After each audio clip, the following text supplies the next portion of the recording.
অনেকে মনে করে ডান হাতের তালু চুলকালে টাকা আসে। তা আমার কথা হলো, ডান হাতের তালু চুলকালে যদি টাকা আসে, তাহলে ওই সূত্রা পাতা লাগায় চুলকানি বন্ধ হবে না, টাকা আসা বন্ধ হবে না? এত সহজ? এগুলো সব কুসংস্কার। কোন বারের সাথে কোনো কল্যাণ অকল্যাণ নিহিত। বলো যে অমুকের চেহারা দেখছি আজ সকালে, তো সে দিনটা আছে। এগুলো সব শিরকি কথা। এগুলো কখনো ইমানদারের কথা হতে পারে না। দোকানদারের প্রথম কাস্টমারটা কিনা বেচার পরে বলতেছে, ভাই টাকাটা পরে দেবো, যা আজকে যাত্রাটাই শেষ। ফালতু কথা। অনেক দোকানদার প্রথম যাত্রা কাস্টমার মোটা অঙ্কের নগদ টাকা দিয়ে কিনছে, সারাদিন মাছি মারতেছে, আছে না? অতএব এগুলোর সাথে কখনো লাভ ক্ষতির সম্পর্ক।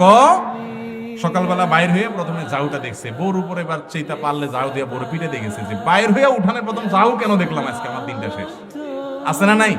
এগুলো সব মূর্খতা। এগুলোর মধ্যে সমস্ত লাভ এবং ক্ষতির মালিক কে?